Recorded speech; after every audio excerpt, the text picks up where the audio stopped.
मेरा 20 साल का नौकर मोहन हमेशा मेरे आगे पीछे घूमता रहता था। मैंने उसे छोटा समझा था, लेकिन एक दिन वो मेरे करीब आया और मुझसे कहा, मालकिन, मुझे छोटा समझने की गलती मत करना। उस रात जब मैंने उसे देखा तो मेरी आंखें हैरत से फटी की फटी रह गई, क्योंकि उस रात मोहन ने 20 साल के लड़के की तरह नहीं बल्कि 30 साल के आदमी की तरह मुझे।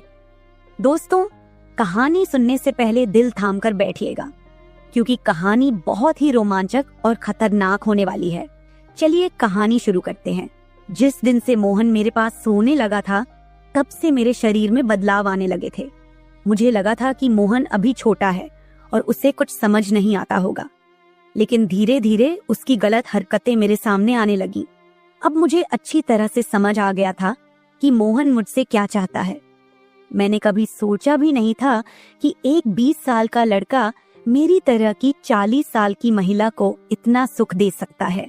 आज से कुछ महीने पहले मैं उसको अपने गांव से अपने साथ शहर लाई थी। मेरे घर में सिर्फ मैं और मेरा 1 साल का बेटा था। जब मैं काम पर जाती थी तो मोहन मेरे बच्चे की देखभाल करता और वह मेरे घर का ध्यान रखता था। मैं बिना शादी के मां बन गई थी। मेरे बॉयफ्रेंड ने शादी का झांसा देकर मेरे साथ प्रेम का खेल खेला। जब मैं गर्भवती हो गई तो मैं उसको बताने के लिए उसके घर गई और वहां मैंने देखा कि उसकी शादी हो रही थी। उसने मेरे साथ प्यार करने का नाटक किया। जब मैं गर्भवती हो गई तो उसने किसी और लड़की से शादी कर ली। मेरे पेट में पल रहे बच्चे को मारने का मेरा मन नहीं हुआ, और जब मैंने गर्भपात कराने का सोचा तब तक समय निकल चुका था। मैं 4 महीने की गर्भवती हो चुकी थी। जब मेरे मम्मी पापा को इस बात का पता चला तो उन्होंने मुझे घर से बाहर निकाल दिया और मैं शहर आकर बिल्कुल अकेली रहने लगी। कुछ महीनों बाद मेरे दादाजी बहुत बीमार हो गए, तो मैं उनको मिलने के लिए अपने गांव गई। मेरे दादाजी ने मुझे मिलने के लिए बुलाया था, इसलिए मैं गांव गई थी। जब मैं गांव पहुंची तो वहां पर सिर्फ मेरे दादाजी ने ही मेरे बेटे को प्यार से गोद में लिया था। मेरा बेटा अंश दादाजी की गोद में खेल रहा था। तभी मुझे मेरे ऑफिस से फोन आया और मैं बात करने के लिए बाहर चली गई। जब मैं वापस आई तो मेरा अंश दादा के पास नहीं बल्कि घर के एक नौकर के पास था। मैंने देखा कि अंश उस नौकर के पास अच्छे से खेल रहा था। मैंने अपने बच्चे को उस नौकर से लिया और वहां से जाने लगी। तभी उस नौकर ने मुझे रोक लिया और कहने लगा, मालकिन, मुझे आपकी थोड़ी मदद चाहिए। मुझे पैसे की नहीं बल्कि काम की जरूरत है। उसने अपना परिचय दिया और कहा, मैं मोहन हूँ। मैं इस घर में साफ सफाई का काम करता था, लेकिन अब बड़े साहब मुझे काम से निकालने की बात कर रहे हैं। अगर आपके पास कोई काम हो तो बताइए। मुझे काम की बहुत जरूरत है। मेरे माता पिता भी गरीब हैं, मुझे काम की बहुत जरूरत है। तब मैंने कहा, मेरे बच्चे की देखभाल का काम है, लेकिन इसके लिए तुम्हें मेरे साथ शहर चलना होगा। इस काम के बदले मैं तुम्हें 10,000 रुपये महीना दूंगी। मोहन मेरे साथ शहर आने के लिए तैयार हो गया। मेरा बेटा अंश उसके साथ बहुत प्यार से रहता था। ये देखकर मैंने मोहन को अपने घर लाने का फैसला किया। अब मोहन मेरे घर में ही रहने लगा। मोहन पूरा दिन मेरे बच्चे का ख्याल रखता और घर के कामों में मेरी मदद करता। मोहन ने कुछ ही दिनों के अंदर मेरा दिल जीत लिया था। उसकी देखभाल से मेरे बेटे की सेहत भी सुधर गई थी। जो अंश मुझे रात दिन परेशान करता था, अब वह मोहन के हाथों से अच्छे से खाना खाता था। मैंने मोहन को एक अलग कमरा दिया हुआ था। एक दिन रात में अंश बहुत रोने लगा। किसी भी तरह से वह शांत नहीं हो रहा था। बच्चे के रोने की आवाज सुनकर मोहन मेरे कमरे में आया और उसने अंश को मुझसे ले लिया। मोहन के पास जाते ही अंश शांत हो गया था। रात बहुत हो चुकी थी। अंश मोहन को छोड़ नहीं रहा था, तो मैंने मोहन को अपने कमरे में ही सोने के लिए कह दिया। सुबह जब मैं उठी तो अंश मोहन से लिपट कर सो रहा था। उस रात के बाद से मोहन अंश के लिए मेरे कमरे में ही सोने लगा। मोहन के आने के बाद सब कुछ अच्छे से चल रहा था। मोहन के काम से खुश होकर छुट्टी के दिन मैं उसे मार्केट लेकर गई। वहां मैंने उसके लिए अच्छे अच्छे कपड़े खरीदे और सैलून में जाकर उसकी नई हेयर स्टाइल बनवाई। मोहन देखने में अच्छा था, लेकिन वह एकदम साधारण तरीके से रहता था। उस दिन मैंने उसका पूरा लुक ही बदल दिया था। उसे नए अंदाज में देखकर मैं भी उस पर विश्वास नहीं कर पा रही थी। कल तक जो एक साधारण सा नौकर था, वह इतना हैंडसम और स्मार्ट दिख सकता है, इसकी मैंने कल्पना भी नहीं की थी। मॉल से हम घर आए तो अंश आते ही सो गया था। मैंने उसे कमरे में बिस्तर पर सुला दिया और पानी पीने के लिए बाहर जाने लगी। तभी मोहन मेरे लिए पानी लेकर आया। जब मैं पानी पी रही थी तो मोहन मुझे अजीब सी नजरों से देख रहा था। आज मुझे मोहन के इरादे कुछ ठीक नहीं लग रहे थे। जब मैंने पानी पीकर गिलास रखा तो उसने मुझे गले लगा लिया। कई सालों बाद किसी पुरुष ने मुझे गले लगाया था। मैंने उसे खुद से दूर किया। तब मोहन ने कहा, मालकिन, आपकी वजह से आज पहली बार मैंने खुद से प्यार करना सीखा है। जिंदगी बहुत खूबसूरत है, बस इसे जीना आना चाहिए। आज आपने मेरा कायाकल्प करवाकर मुझ पर बहुत बड़ा उपकार किया है। मैं सच में बहुत अच्छा दिख रहा हूँ। मोहन के चेहरे पर खुशी देखकर मैं भी खुश थी।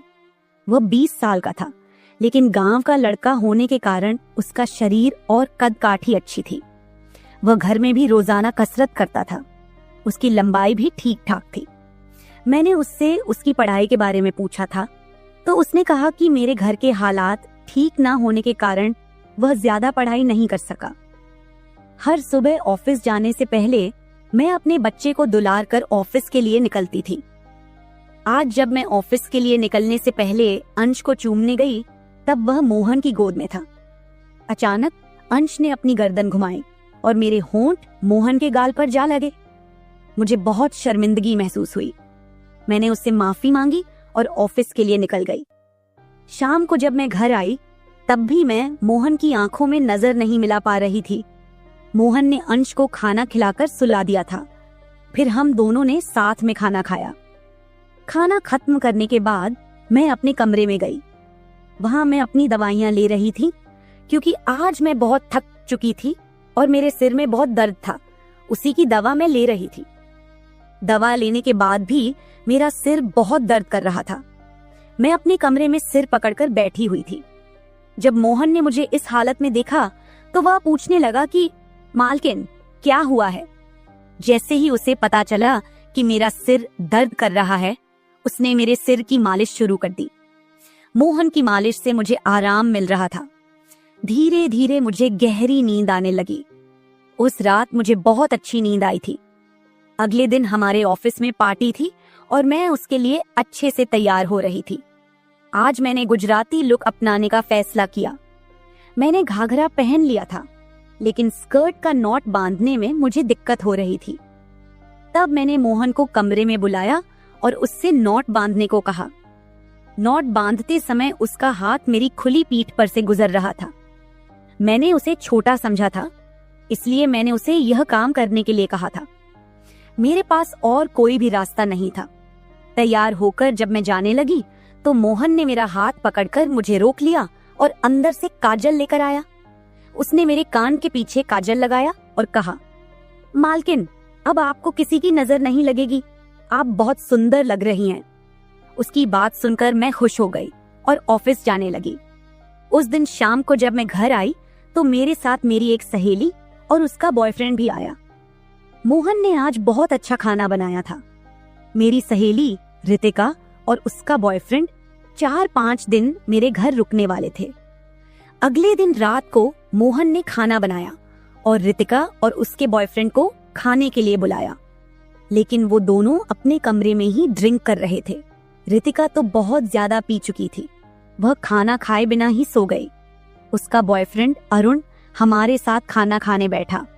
उसने कहा, नेहा, तुम रितिका से भी ज्यादा सुंदर हो। अरुण के बोलते ही मोहन उसे गुस्से से देख रहा था। खाना खत्म करने के बाद अरुण अपने कमरे में चला गया। उसके जाते ही मोहन मुझसे कहने लगा, मालकिन, आपके ये कैसे दोस्त हैं? मुझे उस आदमी की बात बिल्कुल भी अच्छी नहीं लगी। तब मैंने मोहन से कहा, मैं तुम्हें घर के मेंबर की तरह समझती हूँ। इसका यह मतलब नहीं कि तुम मेरे मेहमानों से कुछ भी कहे। तुम एक नौकर हो और नौकर की तरह रहो। ज्यादा होशियार बनने की जरूरत नहीं है। तुम्हारा जो काम है सिर्फ वही करो। बाकी मुझे कुछ सिखाने की जरूरत नहीं। मोहन को डांट कर मैं अपने कमरे में चली गई। मैंने उसे डांट दिया था, फिर भी वह मेरे लिए पानी लेकर आया। तब मैं पानी पीकर सो गई। आज मोहन मेरे कमरे में सोने नहीं आया था, ऐसा मुझे लगा। लेकिन सुबह जब मेरी आंख खुली तो मैंने उसे अपने बगल में पाया।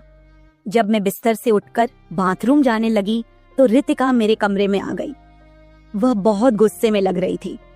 उसने मोहन की तरफ गुस्से से देखा और कहा, तुम्हारे इस देहाती नौकर ने मेरे बॉयफ्रेंड का हाथ तोड़ दिया है। मोहन बस सिर हिलाता रहा और बोला, मालकिन, मैंने कुछ भी नहीं किया। रात को अरुण साहब बहुत नशे में थे, तभी उनका संतुलन बिगड़ गया होगा और वे गिर गए होंगे। मोहन भला अरुण साहब पर हाथ क्यों उठाएगा? मेरे कहने पर मोहन ने उन दोनों से माफी मांगी। रितिका और अरुण तभी वहां से चले गए। मोहन मुझसे भी माफी मांगने लगा। मुझे पता था कि मोहन ने कुछ भी नहीं किया। आज मैं ऑफिस नहीं गई क्योंकि कई दिनों से मेरा शरीर थका थका महसूस कर रहा था। मैंने सोचा था कि आज पूरा दिन घर में ही रहकर आराम करूंगी। नाश्ता करने के बाद मैं फिर से 1 घंटे के लिए सो गई। अंश भी मेरे साथ सो गया था। उठने के बाद मुझे 1 कप चाय की जरूरत महसूस हुई। मैं मोहन को चाय बनाने के लिए पुकार रही थी, लेकिन उसकी तरफ से कोई जवाब नहीं आ रहा था। उसे ढूंढते ढूंढते मैं उसके कमरे में चली गई। जब मैं उसके कमरे में गई तो देखा कि मोहन अभी अभी नहाकर बाथरूम से बाहर आया था। उसने शर्ट नहीं पहनी थी। मैंने पहली बार उसे इस तरह देखा। मोहन का शरीर बेहद मजबूत था। उसका शरीर किसी योद्धा की तरह दिख रहा था। मैं उसे टकटकी लगाकर देख रही थी। मुझे उस वक्त कोई होश नहीं था। कई सालों बाद मैं किसी जवान मर्द को इस तरह बिना कपड़ों के देख रही थी। मैं उसे टकटकी लगाए देख रही थी, तभी मोहन ने मुझे आवाज दी। वह मेरे सामने शर्ट पहनकर खड़ा था, फिर भी मैं अपनी सुध बुध खोए उसे देख रही थी। उसने मेरी आंखों के सामने चुटकी बजाई। तब मैं होश में आई और उससे कहा कि मेरे लिए चाय बना दे। आज मैंने घर में ही थोड़ा खुद का स्किन केयर करने का सोचा, इसलिए दोपहर के समय मैं अपने कमरे में अपना पार्लर चलाने लगी। उस समय मैंने शॉर्ट्स और गाउन पहन रखा था और मैं अपने पैरों का वैक्सिंग कर रही थी। वैक्सिंग करते समय गलती से मैंने थोड़ा ज्यादा गर्म वैक्स अपने पैर पर लगा लिया, जिससे जलन हुई और मेरे मुंह से तेज आवाज निकल गई। मेरी आवाज सुनकर मोहन भागता हुआ मेरे कमरे में आया। उसने मेरे जले हुए पैर को देखा। उसने मेरे पैर से गर्म वैक्स हटाया और वहां क्रीम लगा दी। उसके हाथ बार बार मेरे पैर पर अनजाने में फिर रहे थे और उस वक्त मेरे मन में जो भावनाएं उत्पन्न हो रही थीं, उन्हें व्यक्त करना मेरे लिए मुश्किल हो रहा था। मेरे पैर में इतना ज्यादा दर्द हो रहा था कि मेरी सिसकियां निकल रही थीं। मेरी हालत देखकर मोहन ने कहा, मालकिन, अब आप आराम से बिस्तर पर लेट जाइए। आपको जो भी करना है मुझे बताइए, मैं आपकी मदद कर दूंगा। मैंने उसे मेरे दूसरे पैर का वैक्सिंग करने को कहा। मोहन ने जैसा मैंने बताया वैसा ही किया। उसने मेरे चेहरे की मसाज भी कर दी। जब वह मेरी मसाज कर रहा था तो उसके स्पर्श में एक अजीब सा सुकून था, जिसने मेरी पूरी थकान दूर कर दी। अब मोहन मेरे कुछ ज्यादा ही करीब होने लगा था और मुझे भी समझ आने लगा था कि वह मुझसे क्या चाहता है। आज रात मैंने उसे मेरे कमरे में सोने के लिए मना कर दिया। दिन भर मैं घर में नहीं होती, कम से कम रात को तो मुझे मेरे बच्चे के साथ अकेले समय बिताना चाहिए। हर बार मोहन का मेरे कमरे में आना मुझे पसंद नहीं था, इसलिए मैंने उसे कमरे में सोने के लिए मना कर दिया। इस तरह दिन बीतने लगे। कुछ दिनों तक तो मेरा बेटा अंश मोहन के बिना सो नहीं पाया, लेकिन धीरे धीरे उसने रोना बंद कर दिया और उसको मोहन के बिना सोने की आदत हो गई। इस बीच मुझे अपने अंदर कुछ अजीब से बदलाव महसूस होने लगे थे। सुबह उठते ही मेरा शरीर बहुत दुखने लगता था, जैसे सारा दिन किसी भारी काम में बीता हो। हर रात यही सवाल मेरे मन में गूंजता, अचानक ये सब क्यों हो रहा है? कहीं मेरे साथ कुछ गलत तो नहीं होता? कुछ दिनों में मेरी शारीरिक पीड़ा इतनी बढ़ गई कि मुझे बिस्तर से उठने की भी इच्छा नहीं होती थी। आखिरकार मैंने ऑफिस से 1 हफ्ते की छुट्टी ले ली, ये सोचते हुए कि शायद आराम करने से थोड़ा ठीक हो जाऊं। अब सारा दिन अंश मोहन के साथ ही रहता था। जब उसे भूख लगती तो वह बीच बीच में मेरे पास आ जाता। आज मैं अपने कमरे में अपनी कमर पकड़े बैठी थी। कमर में बहुत ज्यादा दर्द हो रहा था। मन में कई ख्याल चल रहे थे। क्या ये दर्द कोई संकेत है?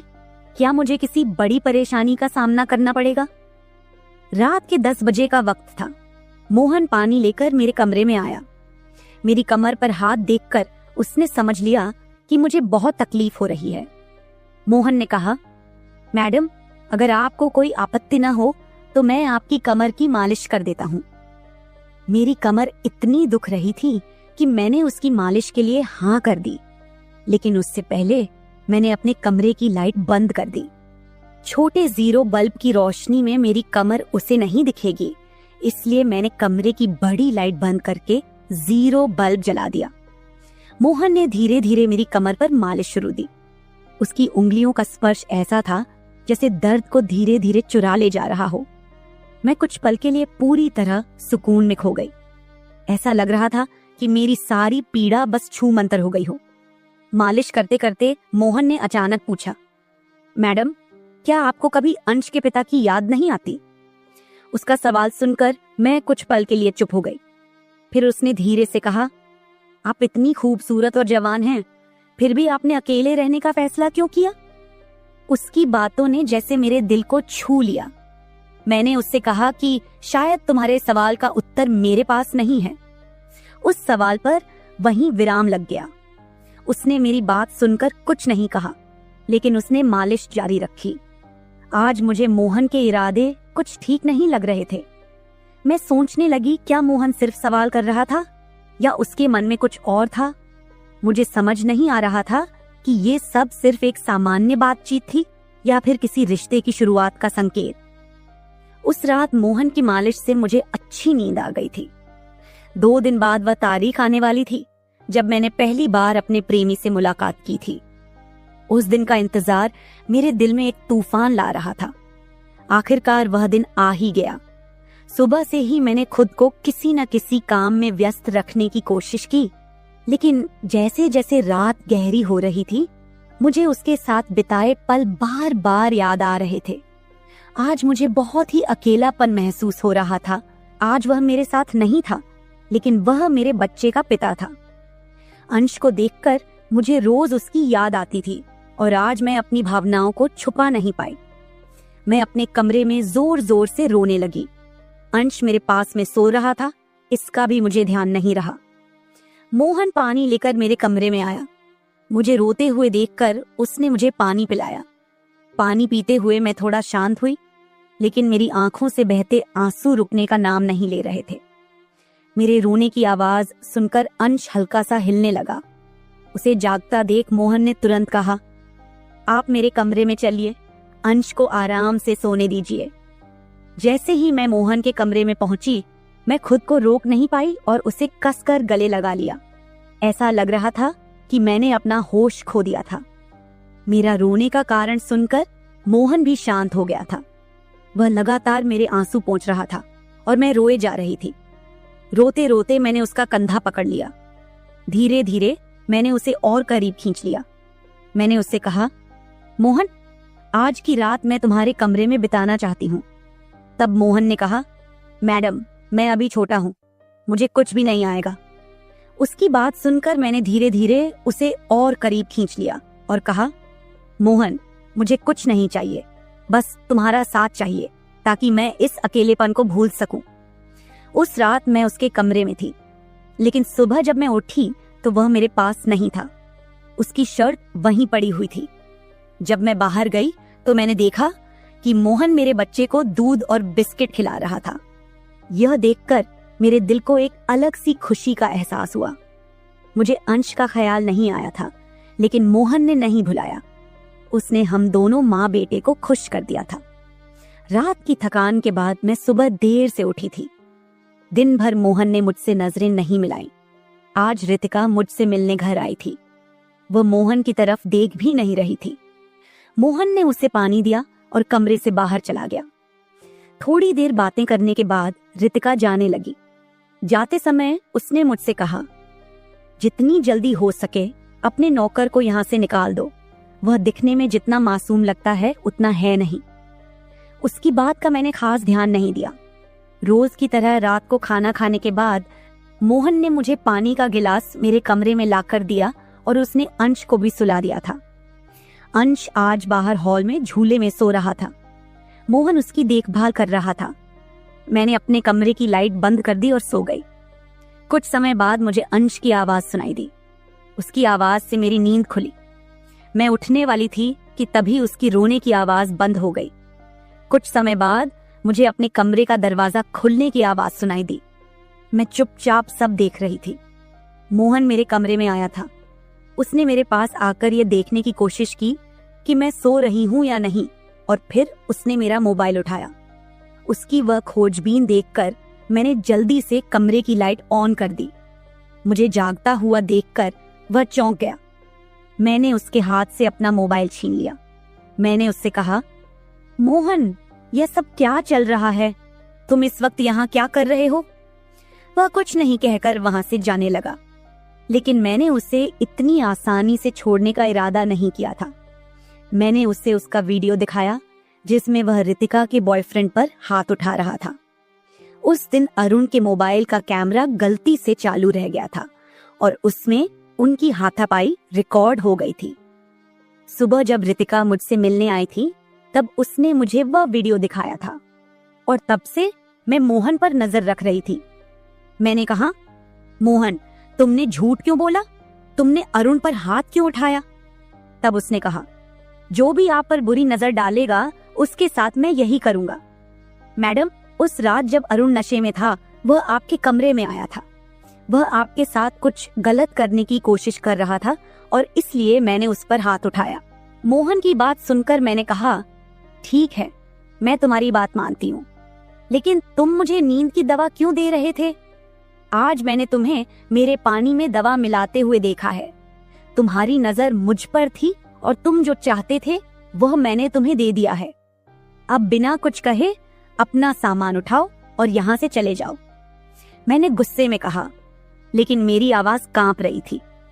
मेरी बात सुनकर उसने मेरी आंखों में देखा और जवाब दिया, आप जो सोच रही हैं वह गलत है। कल रात मैंने आपके साथ कुछ भी गलत नहीं किया। मैंने आपके पानी में सिर्फ एक हल्की नींद की दवा मिलाई थी, जिससे आप मेरे पास आते ही सो गई थी और मुझे आपके साथ कुछ भी गलत नहीं करना था। मैडम, आप जैसा सोच रही हैं वैसा कुछ भी नहीं हुआ है। मैंने कहा, सच सच बताऊं, तुम कौन हो और ये सब क्यों कर रहे हो? मैंने शक भरी नजरों से उसे देखा। वह थोड़ी देर चुप रहा, फिर गहरी सांस लेते हुए बोला, मैं आपको सच बताना चाहता हूँ। कुछ दिनों पहले मैंने आपको रात में फोन पर बातें करते हुए सुना। आपकी बातें सुनकर मैं समझ गया था कि आप फिर से अपने उस धोखेबाज बॉयफ्रेंड से मिलने जा रही हैं। वह शख्स आपके लिए किसी बड़ी मुसीबत का कारण बन सकता है। आप रात को उससे मिलने की योजना बना रही थी, इसलिए मैंने यह कदम उठाया और आपको नींद की दवाई दी। तुमने मेरी बातें सुनी? तुम कौन हो और तुम्हें मेरी जिंदगी में इतनी दिलचस्पी क्यों है? मैंने उसकी तरफ बढ़ते हुए पूछा। उसने कहा, आपके पिताजी ने मुझे आपकी मदद के लिए यहाँ भेजा था। वो आपकी बहुत परवाह करते हैं। उन्होंने मुझे आपकी तस्वीर दिखाकर बताया कि आप किसी पर आसानी से भरोसा नहीं करती। जब मैंने आपको पहली बार देखा तो ऐसा लगा जैसे आप मेरे दिल के बेहद करीब आ गई थीं। लेकिन मैंने ठान लिया था कि मैं सिर्फ आपकी भलाई के लिए काम करूंगा, चाहे जो हो। थोड़ी देर रुककर उसने मेरी ओर देखा और आगे बोला, लेकिन जब मैंने यहाँ आकर देखा कि आपका बॉयफ्रेंड आपको धोखे में रख रहा है तो चुप रहना मेरे लिए मुश्किल हो गया। उसने अपनी पत्नी को तलाक नहीं दिया है और वह आपके करीब सिर्फ इसलिए आ रहा है ताकि आपके बच्चे को अपने पास ले जा सके। उसका मकसद कभी भी सच्चा नहीं था। यह सुनकर मेरे पैर तले जमीन खिसक गई। मैंने उस पर भरोसा नहीं किया, लेकिन उसने जो बातें कही उनका सच जानने के लिए मैंने जांच की। जो कुछ भी उसने कहा था वह सच निकला। मेरा बॉयफ्रेंड मुझे धोखा दे रहा था। कुछ समय बाद मैंने मोहन से पूछा, तुमने यह सब क्यों किया? तुम्हारा मकसद क्या था? उसने कहा, मैं सिर्फ यह चाहता था कि आप सुरक्षित रहें। आपके लिए मेरी भावनाएं सच्ची हैं लेकिन मैंने कभी उन भावनाओं को आप पर थोपने की कोशिश नहीं की। उस दिन मुझे एहसास हुआ कि मोहन जैसा ईमानदार और सच्चा इंसान मेरी जिंदगी में था। उसने मेरी सुरक्षा के लिए जो किया वह किसी और ने शायद ही किया होता। आज मैं मोहन के साथ एक नई जिंदगी शुरू कर चुकी हूँ। उसने मेरे भरोसे को जीता और मुझे एक ऐसा साथी दिया जो मुझे और मेरे बच्चे को दिल से चाहता है। मेरे पिताजी की वजह से आज मैं इस खुशहाल जिंदगी का हिस्सा हूँ। मोहन जैसा पति पाना मेरे लिए किसी वरदान से कम नहीं। दोस्तों, जब हम किसी से प्यार करते हैं तो हमारी आंखें बंद हो जाती हैं और दिल पूरी तरह भरोसा कर लेता है। उस वक्त हमें न अपनी समझ दिखती है, न किसी और की बात सुनाई देती है। ऐसा ही मेरे साथ हुआ। मैंने आंखें मूंदकर अपने बॉयफ्रेंड पर भरोसा किया। लगा कि वो मेरा हर पल साथ देगा। लेकिन वही इंसान जिसने साथ निभाने की कसम खाई थी, उसने मुझे धोखा दे दिया। और सोचने वाली बात यह है कि जिसने कोई वादा नहीं किया था, वो हर पल मेरे साथ खड़ा रहा। दोस्तों, सोचिए इस कहानी ने हमें क्या सिखाया। क्या आपको भी लगता है कि प्यार करने से पहले हमें दिल ही नहीं, दिमाग भी लगाना चाहिए? किसी को जानने और समझने का वक्त देना चाहिए। क्या प्यार में भरोसे से पहले समझदारी जरूरी है, या दिल के फैसले ही सबसे सही होते हैं? अपनी राय नीचे कमेंट में जरूर बताएं। शायद आपकी सोच किसी की जिंदगी बदल दे।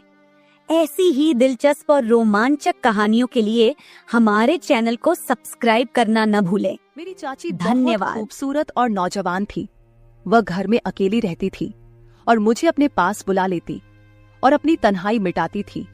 मैं भी खुश होकर चाची के पास चला जाता और उसके साथ कुछ हसीन लम्हे बिताता। एक दिन चाची ने मुझे अपने घर बुलाया। मैं भी खुश होकर चाची के घर चला गया।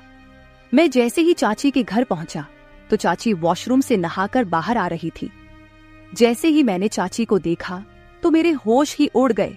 चाची ने मुझे अपना वो दिखाकर, मेरी चाची बहुत ज्यादा खूबसूरत थी। वह लगती ही नहीं थी कि वह एक शादीशुदा औरत है। उस वक्त मैं अपने चाचा के घर रहने आया था, क्योंकि मम्मी पापा दोनों बाहर विदेश जा रहे थे। पहले जब चाचू पापा को मुबारकबाद देने आए तो उन्होंने पापा से जाते हुए कहा कि राहुल को हमारे घर छोड़ जाए। पापा ने उन्हें काफी मना किया कि अब राहुल बड़ा हो गया है और अपना ख्याल रख सकता है, लेकिन वह नहीं माने। उन्होंने पापा को राजी कर लिया और मेरी ख्वाहिश पूरी हो गई।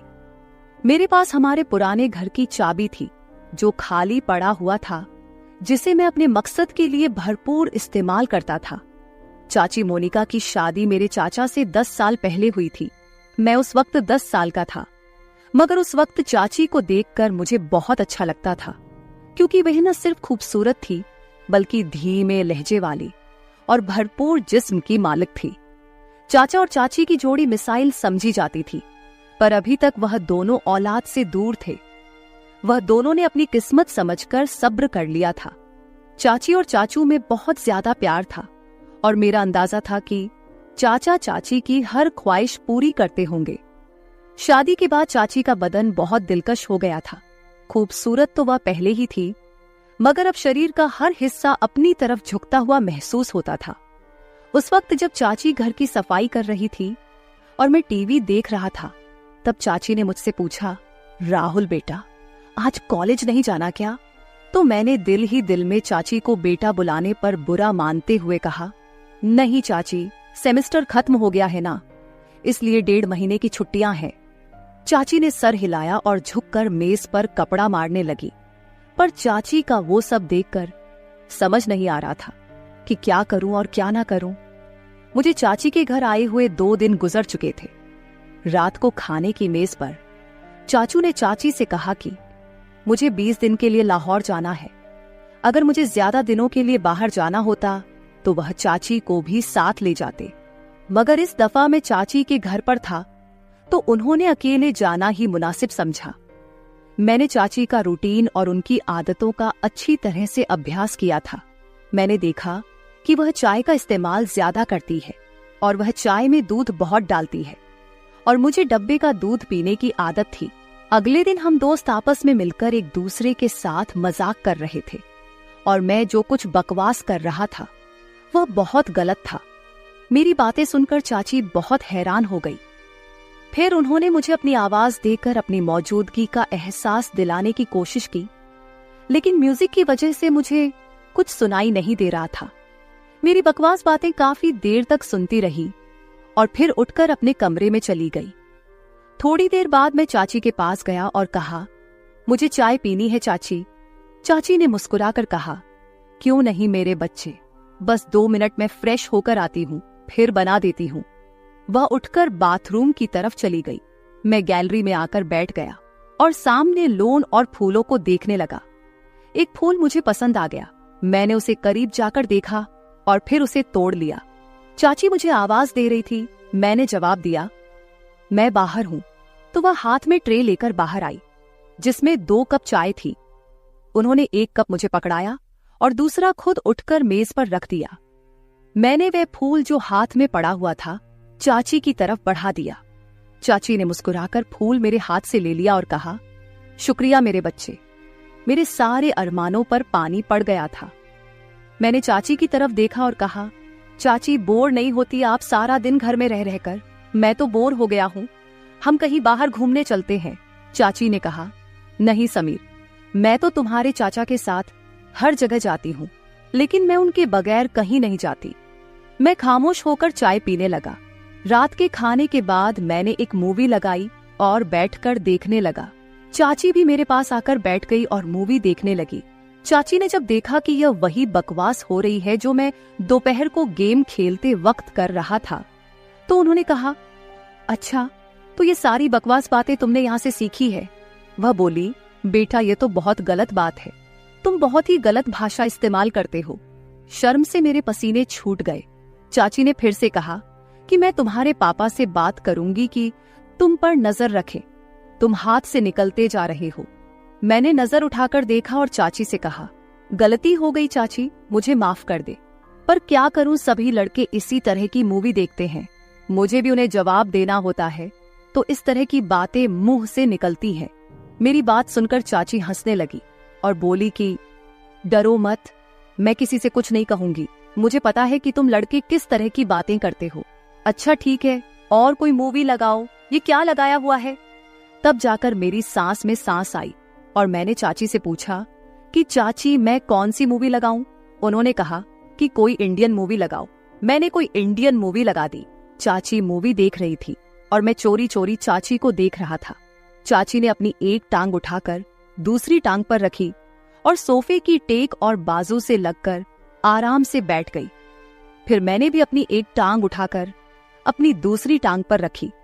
मुझे लगा कि चाची ने मेरी इस हरकत को नोट किया है और उनके चेहरे पर हल्की सी मुस्कुराहट आ गई। मैं भी चाची की तरह दूसरे कोने पर बैठा हुआ था। फिर चाची ने मुस्कुराते हुए अपनी पोजीशन सही की और मैंने भी उनको देखा और सही होकर बैठने में ही बेहतर समझा। चाची हंसने लगी और बोली, राहुल तुम मेरी नकल उतार रहे हो। मैंने उनकी तरफ देखकर सर हिलाया तो उन्होंने थोड़ा सा गुस्सा करते हुए कहा, तुम मुझे क्यों तंग कर रहे हो? मैंने मुस्कुराकर कहा, आपको तंग करना मुझे अच्छा लगता है। वो बोली, क्यों? मैंने फौरन कहा, कितने दिन हो गए हैं ना, किसी की डांट खाई है, ना किसी से जूते, ऊपर से आप बहुत ही बोर है। मेरी बात सुनकर उनके माथे पर बल पड़े थे। उन्होंने कहा, राहुल क्या मैं वाकई बोर हूं? तो मैंने कहा, पता नहीं अकेला रहकर मेरा क्या होगा। चाची ने मुस्कुराते हुए कहा, तुम्हें मार खानी है तो मैं देती हूं। वो मुझे कोई मासूम सा शरारती बच्चा समझ रही थी और ये बात मेरे फायदे की थी। शायद इसी तरह की फिजूल बातें करते करते चाची मुझे काफी नजदीक हो गई। जब रात के 11 बजे उनके मोबाइल पर चाचू का फोन आया, वह उठकर अपने कमरे में चली गई। मैंने भी थोड़ी देर मूवी देखी और टीवी बंद किया और अपने कमरे की तरफ जाने लगा। तभी मुझे चाची के कमरे से चाची की आवाज आई, यार बहुत मिस कर रही हूं आपको, पता नहीं कैसे गुजरेंगे ये दिन। पता नहीं दूसरी तरफ से क्या कहा गया, मगर जो बात चाची ने कही थी वह मेरे लिए किसी सरप्राइज से कम नहीं थी। सुबह मैं जल्दी उठा और फ्रेश होकर किचन की तरफ गया। किचन में कोई नहीं था। मैंने चाची के कमरे की तरफ जाकर देखा तो दरवाजा बंद था, यानी चाची सो रही थी। मैंने किचन में जाकर अपने लिए चाय बनाई और फिर कुछ स्लाइस गर्म करके मेज पर बैठकर नाश्ता करने लगा। मैं नाश्ता कर रहा था, तभी चाची के कमरे का दरवाजा खुला। वह बाहर निकली, मुझे देखकर थोड़ा सा शर्मिंदा होते हुए कहा, रात को नींद नहीं आई, बहुत लेट सोई थी, इसलिए सुबह जल्दी नहीं उठ सकी। मैंने मुस्कुराकर कहा, कोई बात नहीं, आपको नाश्ता करना है, चलो आज आपका नाश्ता मैं बना देता हूं। वो बोली, तुम और नाश्ता, क्या बात है? मैंने कहा, आप फ्रेश होकर आए, मैं नाश्ता बना देता हूं, फिर बात करेंगे। चाची ने सर हिलाया और मुस्कुराती दोबारा अपने कमरे में चली गई। तो मैंने कहा, चाची आपको नाश्ते में क्या पसंद है? चाची ने कहा, तुम जो भी बनाओगे मैं खुशी से खाऊंगी। मैंने दोबारा सर झुकाया और कहा, जैसे आपकी मर्जी, और मुड़कर किचन की तरफ गया। नाश्ता बनाकर किचन से आया और चाची को आवाज लगाई। चाची हॉल में आई और कुर्सी पर बैठ गई। मैंने कहा, चाची आपका नाश्ता तैयार है, और ट्रे उनके सामने रख दिया। चाची मेरी तरफ देखकर मुस्कुरा रही थी। चाची ने मेरे सर पर हाथ फेरा और मेरे बालों को खराब कर दिया। मैंने चाची का हाथ पकड़ लिया जो मेरे सर पर था और कहा, चाची आपने मेरे बालों का स्टाइल खराब कर दिया। चाची ने प्यार से मेरे गाल पर एक हल्का सा थप्पड़ लगाया और कहा, कुछ खराब नहीं हुआ, आराम से बैठो और नाश्ता करो। चाची ने नाश्ता किया और कहा कि राहुल तुम्हारा बहुत शुक्रिया, चलो हम दोनों पक्की दोस्ती करते हैं। आज बहुत दिनों के बाद मैं इस तरह हंसी हूं और इतना अच्छा नाश्ता किया है। मैंने मुंह बनाकर कहा, तो क्या हुआ चाची, क्या मैं आपका दोस्त नहीं हूं? चाची ने मेरे गाल पर चुटकी काटी और कहा, दोस्त हो पर कच्चे वाले, आज पक्की वाली दोस्ती करते हैं। मैंने अपने गाल मलकर कहा, यार आप आंटियों की तो ये बहुत गंदी आदत होती है, गाल ही लाल कर देती है। चाची मुस्कुराने लगी और दोनों हाथों को मेरे कानों की तरफ बढ़ाया तो मैं भागने लगा। चाची हंसते हुए मेरे पीछे भागने लगी और कहा, रुक, तुम्हें मार लगाती हूं। मैं रुक गया और अपनी कमर पर हाथ रखकर सांस लेते हुए चाची के पास गया। चाची ने एकदम मेरे दोनों कानों पर चुटकी काट ली और हंसने लगी। मैंने रोने वाली शक्ल बनाते हुए कहा, आपसे तो कोई प्यार की उम्मीद ही नहीं है, आप बहुत बेरहम हो। चाची ने हंसते हुए मुझे देखा और जहां मुझे चुटकी काटी थी और वहां प्यार करने लगी और कहा, सॉरी यार। चाची मुझसे अलग हुई और कहा, अच्छा मैं चेंज करके आती हूँ, फिर मार्केट से कुछ सामान लेकर आना है, वह ले आते हैं। मैंने कहा, ठीक है, मैं भी चेंज कर लेता हूँ, शायद कोई लड़की मेरे जाल में फंस जाए और मेरे भी मजे हो जाए। चाची ने मुस्कुराते हुए एक थप्पड़ मेरी कमर पर लगाया और कहा, राहुल थोड़ी सी तो शर्म करो। मैंने हैरानी से कहा, किस चीज से? चाची ने कहा, अपनी इस तूफानी हरकतों से। मैंने कहा, यार जिंदगी में थोड़ा सा मजा भी होना चाहिए, वरना तो सारी उम्र आप मुझे किसी काम का नहीं छोड़ेगी। चाची को पहले तो मेरी बात समझ नहीं आई, मगर जब उनको समझ आया तो उन्होंने अपने पांव से जुटी उतारी और कहने लगी, थोड़ी सी तो शर्म करो राहुल। मैं हंसकर अपने कमरे में चला गया। थोड़ी देर बाद मैं कमरे से बाहर आया और सोफे पर बैठकर टीवी देखने लगा। थोड़ी देर में चाची भी बाहर आ गई। जब वह बाहर निकली तो मेरी सांस ऊपर के ऊपर और नीचे की नीचे रह गई। सफेद कलर की कमीज पर नीचे जीन्स में चाची को देखते हुए कहा, मैडम जी का क्या इरादा है? चाची ने पहले अपने आप को देखा और फिर मुझे देखते हुए हैरानी से कहा, क्यों, क्या हुआ? मैंने दिल पर हाथ रखते हुए कहा, मैडम आपके दीवाने शहर में 1000 होंगे, मगर इतनी सुबह दुकान कौन खोलेगा? चाची को अपनी गलती का एहसास हो गया और बोली, ठीक कह रहे हो। मैंने कहा, मैडम जब आप बाहर निकलती होगी तो लोग आपको ही देखते होंगे। चाची ने मुस्कुराते हुए कहा, राहुल थोड़ी सी शर्म कर, मैं तेरी चाची हूं। मैंने भी सर झुकाकर कहा, ठीक है चाची। तो वह हंसने लगी और मेरे पास बैठते हुए कहा, बाज नहीं आओगे फ्लर्ट करने से। मैंने उनकी तरफ देखते हुए कहा, कौन बदकिस्मत आपसे फ्लर्ट करना चाहता है? चाची ने मुस्कुराते हुए कहा, माफ कर यार। थोड़ी देर की खामोशी के बाद चाची मेरे करीब आई और बोली, सच में तेरी कोई गर्लफ्रेंड नहीं है? मैंने उनकी तरफ देखा और कहा, कोई आप जैसी मिली ही नहीं, वरना उसे गर्लफ्रेंड क्या अपनी लाइफ पार्टनर बना लेता, चाहे पापा को समझाना पड़ता। चाची ने मुस्कुराते हुए कहा, मैं अच्छी लगती हूँ आपको? तो मैंने भी फिर किसी आशिक की तरह सर झुकाकर हल्का सा कहा, बहुत ज्यादा चाची। चाची ने कहा, तू बाज नहीं आएगा। चाची ने कहा, राहुल दूध ले आओ, खत्म हो गया है। मैंने सर हिलाया और मार्केट की तरफ चला गया। वापस आकर दूध के बर्तन को फ्रीजर में रखा और चाची को बताने उनके कमरे में गया। पर सामने जो मंजर था वह पागल कर देने के लिए काफी था। चाची शायद नहाकर निकली थी और यह वक्त मुझ पर कहर बरसा रहा था और मेरी हालत ऐसी हो गई थी कि टांगों में जान ही ना रही। मैं पलटने ही वाला था कि चाची ने आवाज देकर पूछा, ले आए हो दूध? मेरे हलक से तो जैसे आवाज ही नहीं निकल रही थी। मैंने सर हिलाया तो चाची आहिस्ता आहिस्ता कदमों से चलती हुई मेरी तरफ आई और मेरे चेहरे के नीचे हाथ रखकर कहा, क्या हुआ राहुल? मैंने चेहरा ऊपर उठाया और उनकी आंखों में देखते हुए कहा, कुछ नहीं चाची।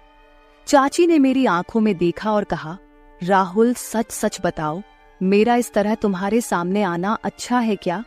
मैंने सर हिलाया और दोबारा सर झुकाकर कहा, अगर आपको लग रहा है कि मैं आपकी तरफ अट्रैक्ट हो रहा हूं तो आप गलत है चाची।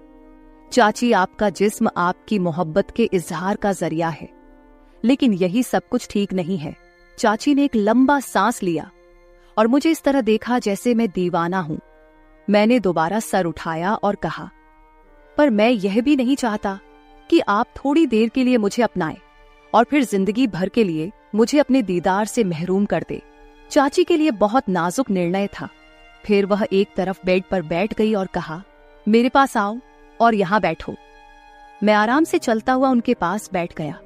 उन्होंने मेरा हाथ पकड़कर अपने दूसरे हाथ पर रखा और कहा, समीर जो मिल जाए उस पर शुक्र करना चाहिए। चाची के जहन में क्या चल रहा था और उस वक्त वहां से मैदान जंग छोड़कर भाग जाने वाली बात थी। मैं सुकून से कमरे में वापस आ गया। तभी मुझे लगा कि चाची अंदर रो रही है। उनकी सिसकने की आवाज बाहर तक आ रही थी। मैं दरवाजे के पास गया और कहा कि आप ठीक है? अंदर से कोई जवाब नहीं आया, बस सिसकने की आवाज बंद हो गई। मैंने फिर पूछा, चाची क्या बात है, आप क्यों रो रही है? अंदर से आवाज आई, राहुल मैं थोड़ी देर के लिए अकेली रहना चाहती हूँ, प्लीज अपने रूम में चले जाओ। मैंने कहा, ठीक है, आप ठीक तो है ना? चाची ने कहा, मैं ठीक हूं। मुझे कुछ समझ नहीं आ रहा था कि आगे क्या करना चाहिए। मैं जल्दी से वापस आ गया। फिर कुछ देर बाद चाची भी फ्रेश होकर बाहर आई और मुझसे माफी मांगने लगी। उस दिन के बाद से मैंने चाची का बहुत ज्यादा ख्याल रखना शुरू कर दिया, क्योंकि वह बहुत ज्यादा तन्हाई का शिकार हो गई थी और मुझसे प्यार करने लगी थी। मैंने फोन करके चाचू को वापस बुला लिया। चाची जवान और खूबसूरत औरत थी, इसलिए वह अपनी तन्हाई को मिटाने के लिए बहुत ज्यादा तरस गई थी। लेकिन यह शुक्र है कि हम दोनों में इस तरह का कुछ भी नहीं हुआ। कुछ दिन मैंने और चाची के घर गुजारे और फिर मेरे मम्मी पापा घर वापस आ गए और मैं अपने घर वापस चला गया। मेरा सभी लोगों को यही कहना है कि हमेशा घर में किसी के सहारे अपनी बहन या बीवी को अकेले छोड़कर ना जाए, क्योंकि अकेलेपन से जूझ रहा इंसान कभी भी गलत रास्ते पर जा सकता है। लिहाजा ये काम करने से पहले 1000 बार सोचे, क्योंकि आप लोगों के घर टूट सकते हैं। मर्दों को गुजारिश है कि वह अपनी बहन या बीवी को किसी के भरोसे छोड़कर ना जाए। तो मेरे प्यारे दोस्तों, यह थी हमारी आज की छोटी सी कहानी। आपको यह कहानी कैसी लगी कमेंट करके जरूर बताएं। अगर आप ऐसी ही और भी इंटरेस्टिंग और रोमांटिक कहानियां सुनना चाहते हो तो चैनल को सब्सक्राइब जरूर कर ले और बेल आइकॉन ऑन कर ले, ताकि आपको मेरी हर कहानी समय पर मिल सके। कल मिलेंगे एक और नई कहानी के साथ। धन्यवाद।